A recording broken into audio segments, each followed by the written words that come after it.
سے F A نے کوئی کلیئرٹی دینے میں اتنی تاخیر کیوں کی، اور کچھ صحافی ایسے بھی ہیں کہ جنہوں نے اس دن آپ کو کچھ میسیجز کیے اور آپ سے پوچھا گیا کہ کیا اعظم سوادی صاحب کو گرفتار کیا گیا ہے، تو ایف اے کی جانب سے سوال جواب یہ آیا کہ آپ کے نالج میں کوئی ایسی بات نہیں ہے. تو وہ کوئی حکمت عملی تھی کہ اس کو خفیہ رکھنا تھا، کیوں ایسا جواب دیا گیا؟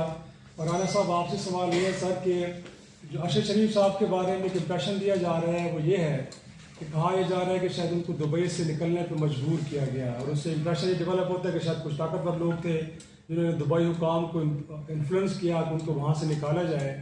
تو کیا سرکاری سطح پہ آپ نے دبئی کے حکام سے کوئی رابطہ کیا اور اس حوالے سے کوئی کلیئرٹی ہے کہ یہ جو امپریشن دیا جا رہا ہے بالکل درست نہیں ہے؟ Thank you. جی اس بارے میں مکمل کلیئرٹی ہے کہ یہاں پہ ملک میں بھی ایسے حالات یا خطرات قطعاً نہیں تھے کہ ارشد شریف صاحب جو ہے وہ ملک چھوڑ کے گئے، اور اس بات کو ارشد شریف صاحب بھی پوری طرح سمجھتے اور اسیس کرتے تھے، اسی لیے وہ جانے سے تیار نہیں تھے.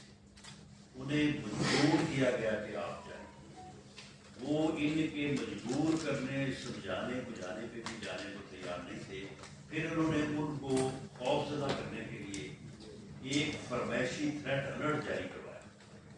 وہ فرمائشی تھریٹ الرٹ جو ہے وہ بھی اب آپ کے سامنے آ جائے کہ اس کی ساری انکوائری وہ فرمائشی تھا.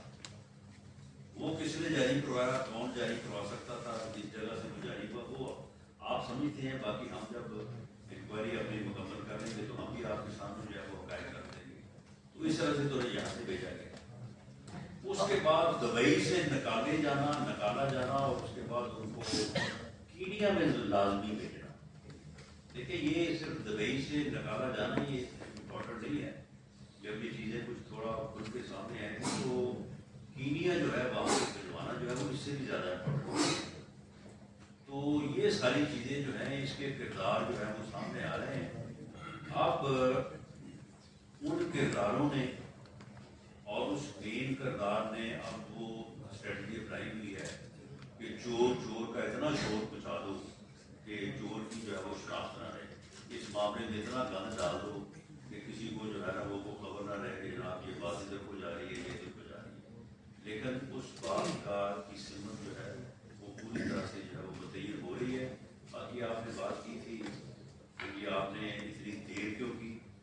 دیکھیں اب بھی اگر وہ ایف آئی اے پہ یہ رسپانسبلٹی فکس نہ کرتے کہ آپ نے فلاں ملزم کو گرفتار کر کے فلاں کے جو ہے وہ ہینڈ اوور کیا ہے، تو آج بھی میں ان کے یہاں بیٹھنے یا ان کے میڈیا کے سامنے آ کے جواب دہی کرنے کے حق میں نہیں تھا.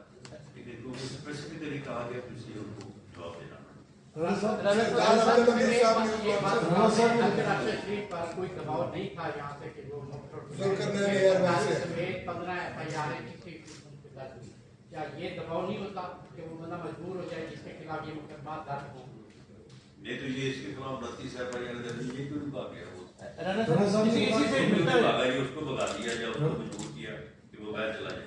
رانا صاحب اسی سے ملتا ہوا سوال ہے کہ ایف آئی اے میں اور پولیس کی دو انویسٹیگیشن الگ الگ ہیں. اس میں ایف آئی آر پہلے ہوتی ہے، ایف آئی اے میں مکمل انویسٹیگیشن ہوتی ہے، پھر ایف آئی آر درج ہوتی ہے. یہ بھی قوم کو بتا دیں اور یہ بھی بتایا جائے کہ اس میں اتنا ایویڈنس تھا.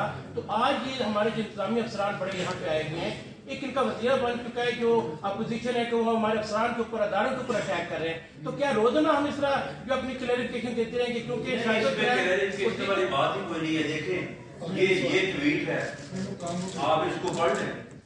اس میں کون سی انویسٹیگیشن کی ضرورت ہے، کون سی انکوائری کی ضرورت ہے؟ اس کا ایک لفظ جو بڑا واضح ہے اور وہ خود بات میں وہ مانے ہیں اس بات کو. انہوں نے کوئی یہ تو نہیں کہا کہ میں نے یہ ٹویٹ نہیں کیا. اور اس ٹویٹ کے آپ لفظوں کو پڑھ لیں اور اس کے بعد پھر اداروں کو اور خاص طور پر جوڈیشری کو اس طرح سے منعقد کیا جانا ہے اور اس کے اوپر ایف آئی نے ایکشن نہیں لینا تو پھر ایف آئی آر آؤٹ کرنا کیا ہے؟ ایف آئی آر آؤٹ کرنا کیا ہے؟ آخری سوال رانا صاحب یہ بتا دیں کہ کیا واقعی کوئی ایسی انٹیلیجنس رپورٹ ہے جن کے بارے میں یہ خبریں آ رہی ہیں کہ لال مارچ کے دوران دہشت گردی کا واقعہ ہے، جو ایسے گروپس جو ہے ٹیررسٹ گروپ اس میں شامل ہو سکتے ہیں؟ اور دوسرا کیا اس لال مارچ کے تناظر میں کوئی پارلیمنٹ کا مشترکہ اجلاس یا الگ الگ سیشن بنائے جا رہے ہیں؟ دیکھیں قومی اسمبلی کا سیشن جو ہے وہ تو ہوگا کیونکہ وہاں پہ آپ کو پتا ہے کہ